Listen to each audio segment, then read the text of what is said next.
Magandang gabi po sa ating lahat. Ang akin pong isi-share ngayon ay sa Leviticus chapter 11 verse 1 hanggang 2.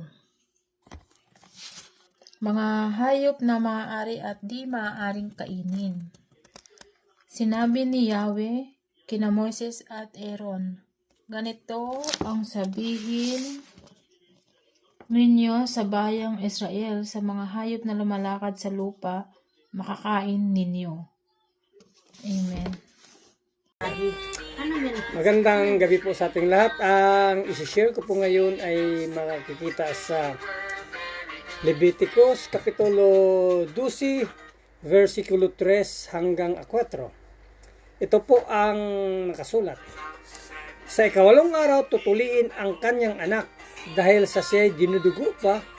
Maghihintay pa siya hanggang sa makalipas ang 33 araw bago siya ituring na malinis dahil sa dugo ng papanganak. Hindi siya maaring humipo ng kahit anumang bagay at hindi siya maaring pumunta sa tuldang tipanan hanggang matapos ang kanyang paglilinis. Ibig sabihin na kapag manganak ang babae ng lalaki, siya itinuring na marumi sa loob ng 7 araw. Sa ikawalong araw, pwede na siya tutuliin. Dahil siya dinugo pa, maghintay muna ng 33 days bago siya ituring na malinis. At bawal pumunta sa tuldang tipanan hanggang matapos ang kanyang paglinis. Hindi ka pwede makapunta sa tuldang tipanan bago mag 33 days. So, pag 33 days na, malinis na yung anak, pwede na. Tulad din sa anak na babae, ito'y marumi sa loob ng 14 na araw. Tulad ng panahon na siya may buwan ng dalaw, di ba? Maghintay pa siya ng 66 na araw bago siya ituring na malinis. Di tulad sa atin sa Pinas, tutuliin ng mga lalaki sa ngayong panahon. Kahit na grade 6 ka na, hanggang high school ka pa, college ka pa, may mga nagpapatuli na 50 years old na para lang sikat. Sa atin, kahit na bayabas nga lang pwede na yung gamot. Iwan ko sa kanila, may bayabas ba dati sa panahon nila? Baka lang sa kanila yung mga iwan ko ano ba sa kanila noon. Basta sa ngayon, bayabas, bleed lang, pwede na.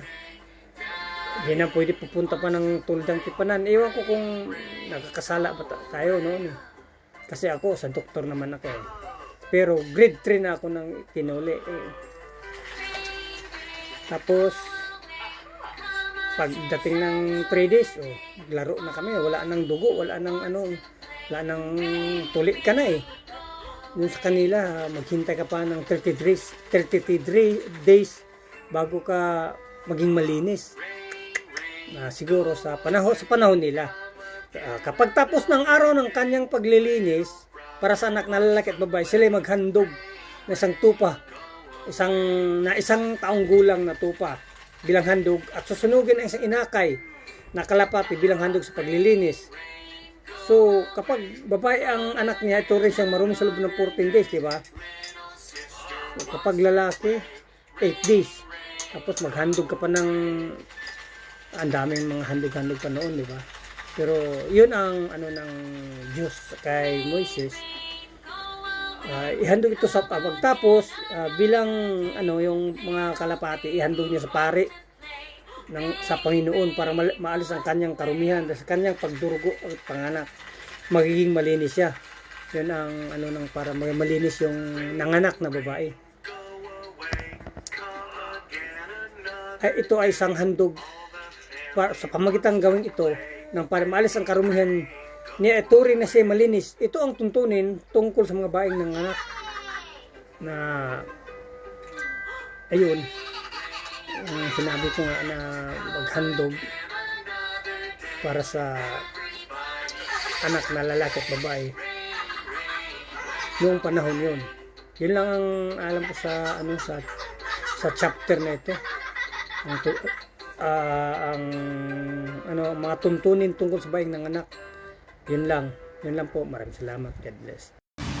Mapagpalang gabi po sa inyong lahat. Ang ibabahagi ko pong verse sa gabi nito ay sa Leviticus chapter 12 verses 5 to 6 na sinasabi, "But if she bears a female child, then she shall be unclean for 2 weeks, as in her menstruation, and she shall remain in the blood of her purification for 66 days. 6.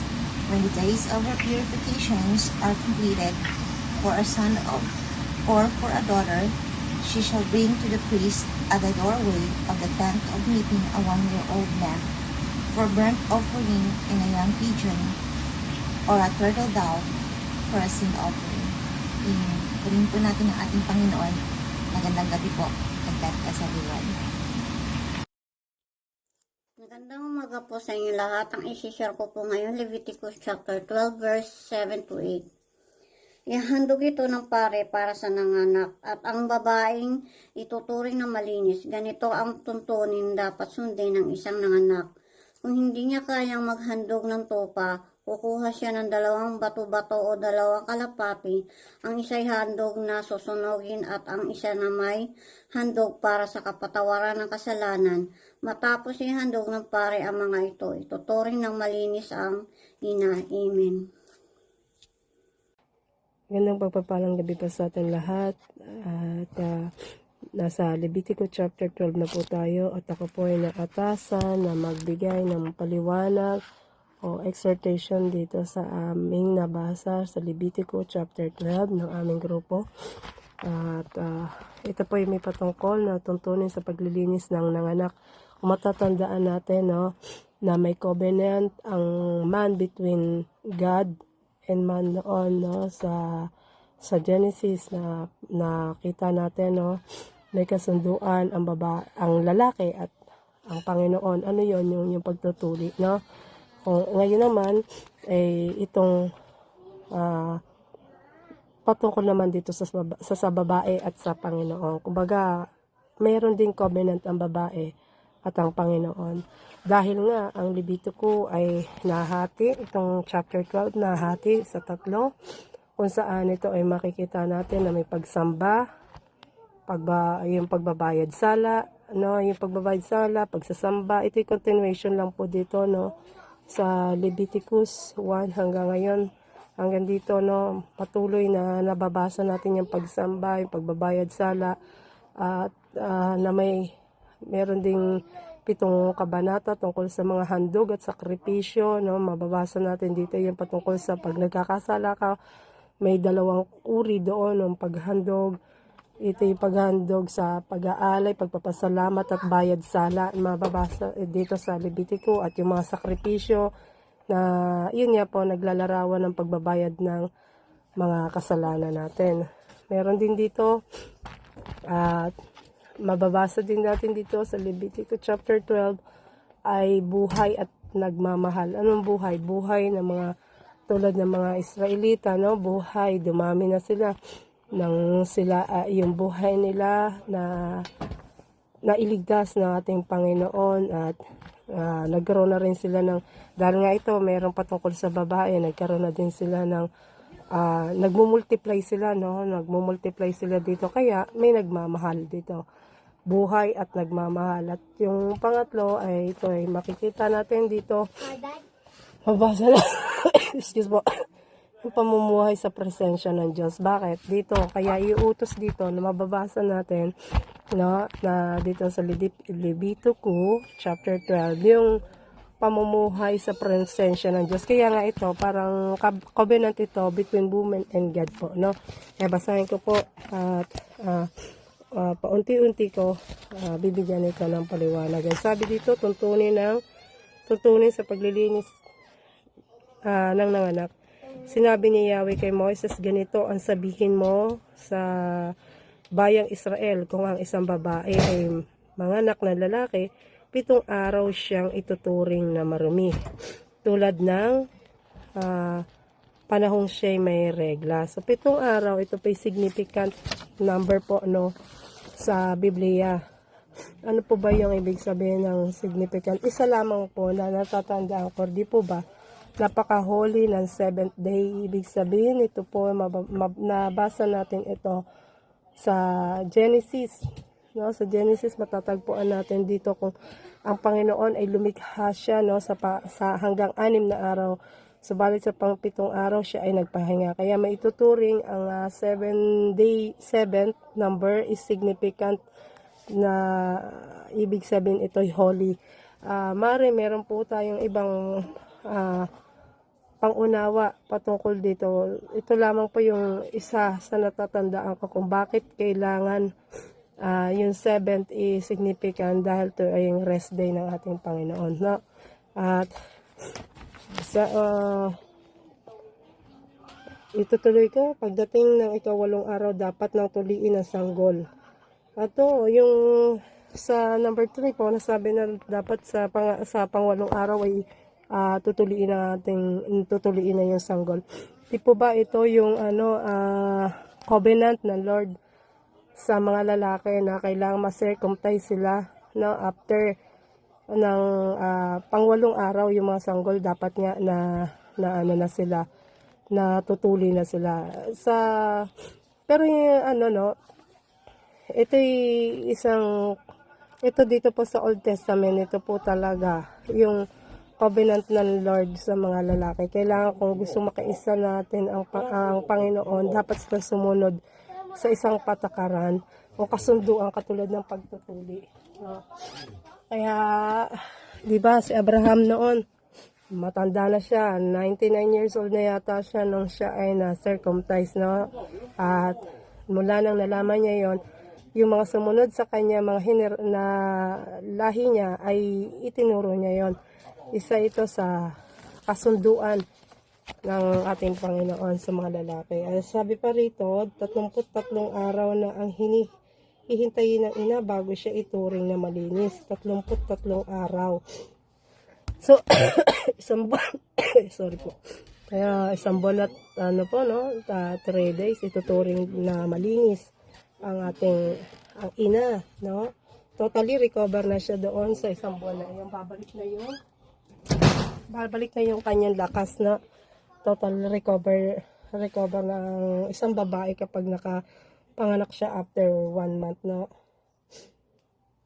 At sabi dito, hindi siya dapat humawak ng anumang bagay na sagrado at hindi rin dapat pumasok sa sanktuaryo hanggang hindi natatapos ang takdang panahon. Ayun, ito isang kasunduan dapat niyang dapat sundin ng mga kababaihan nung panahon dito sa Old Testament upang siya ay mabilang sa itatalaga ng tao, na dahil nga ito'y batas, mga alintuntunin at ritual sa paghahandog at pagbabayad sala, kailangan bago siya mabilang doon sa malinis, hindi naman nangangahulugan na unworthy itong mother na hindi na makasalanan, no? Pero ibig sabihin, ito'y isang kasunduan, alituntunin na dapat talaga nilang tinutupad, no? Para siya ay mapabilang doon sa malinis. At kung babae naman ang kanyang anak, 14 na araw siyang ituturing na marumi. Doble, no? Nung sa una, 7 lang, pero ngayon bakit naging 14? Tatanda natin kasi sino ba ang una na ang nagkasala doon sa Old Testament, dito para sa Old Testament, dito sa Genesis, di po ba si Eva? Kaya doble dito, no, yung ang bilang yung kumbaga sa lalaki 7, pero dito sa babae, no, 14, no. Tapos ang sabi pa rito, 66 na araw pa siyang maghihintay bago siya ituring na malinis. So doble siya, no. Kanina is 33 days, no, 1 month and 3 days. So dito naman 2 months and 6 days. So para totally fulfill niya yung yung paglilinis sa kanya, no. Sa pagpapatuloy po, dito sa number 6, kung tapos ng panahon ng kanyang paglilinis, siya ay maghahandog kay Yahweh, maging lalaki o babae man ang kanyang anak. Magdadala siya sa pari sa may pintuan ng toldang tipanan ng isang tupang 1 taong gulang bilang handog na susunugin. So after na panahon na siya ay totally na nakapagpahinga na, no, at para siya maging malinis, kailangan niya dito kasi itong Levitico ay patungkol doon sa mga pagbabayad sala at paghahandog para mapatawad na mapatawad sa mga kasalanan. Kailangan mag-alay sila ng mga hayop na nabanggit dito. Kailangan ng tupa, pero nabanggit dito tupa na 1 taong gulang kasi kumbaga malinis pa yung walang kung sa literal nga tayo mga tao, di ba, yung 1 taong gulang wala pa raw muwang yun, no? Napakabata at malinis yung edad ng tupa na nabanggit dito na dapat ialay. excuse at nabanggit din dito kung wala naman, no, wala siyang kakayanan, isang kalapati o bato-bato bilang handog para sa kapatawaran ng kasalanan.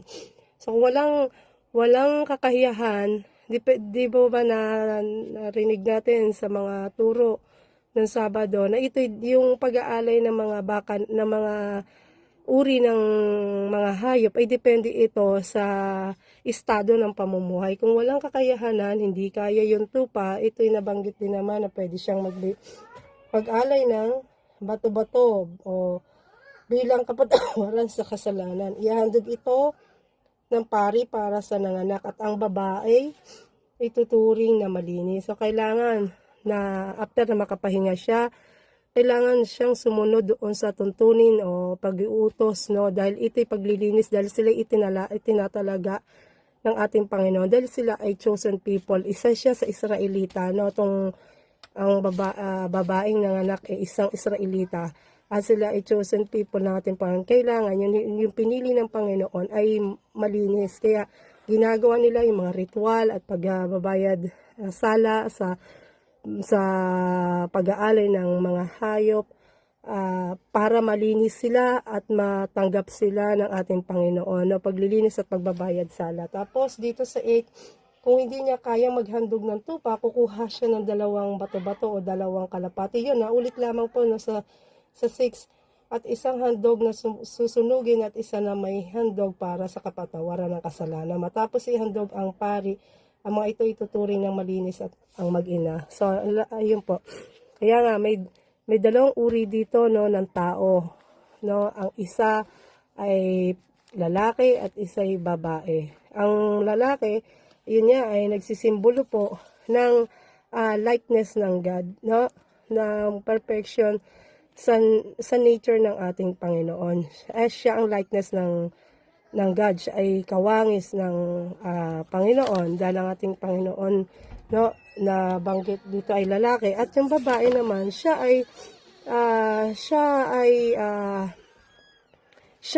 ay kumakatawan upang makita yung kalawalhatian ng anak na lalaki. Di po ba katulad na nabanggit niya, si Maria ay isang babae na napili na puspos ng dahil malinis siya, no, siya ang napili upang maging ina ng ating Panginoon na nung nabanggit dito sa Biblia, upang siyang kumatawa maging ina, no, magluwal ng ating tagapagligtas na si Jesus. At excuse po.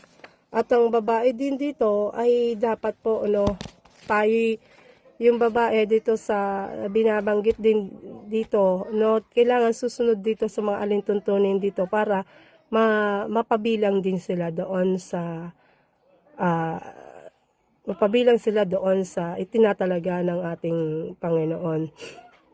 Ang babae din po ay isang simbolo na dapat tayo nagpapasakop sa lalaki, no. Dapat tayo ay para ipakita nga ho yun ang kalawalhatian ng anak, no. Yung responsibilidad sa ngayon, di ba, mas maraming ginagampanan ng ina, no, sa loob ng bahay.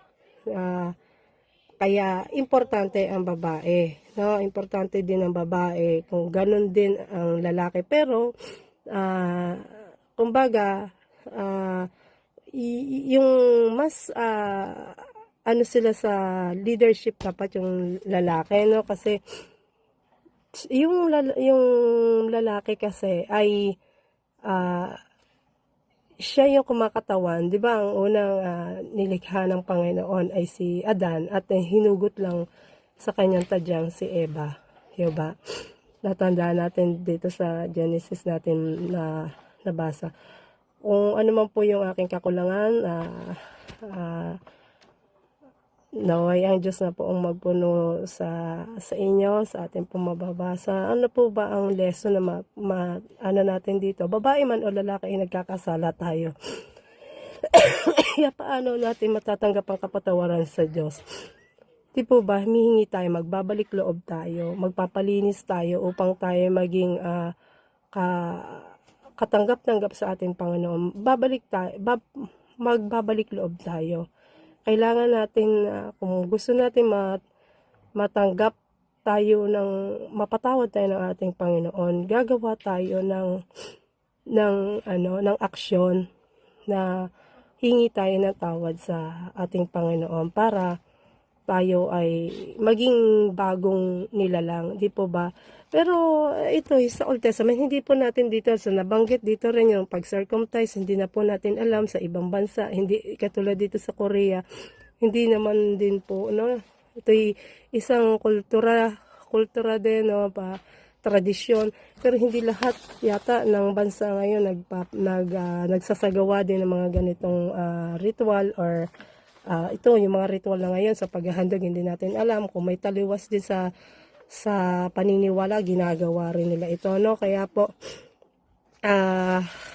yung pong, ito, ang natutunan natin ay sa pagpapatawad, para mabigyan na matanggap tayo ng ating Panginoon, tayo, nung panahon na iyon, sinasagawa nila sa ritual, sa paghahandog.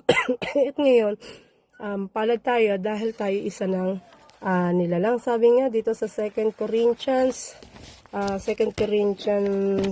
chapter, basahin ko po dito sa 2 Corinthians chapter 5 to 17, sabing gano'n, kaya't kung nakipag-isa na kay Kristong isang tao, isa na siyang bagong nilalang. Wala na ang dating niyang pagkatao, sa halip ito'y napalitan ng bago. So, amen.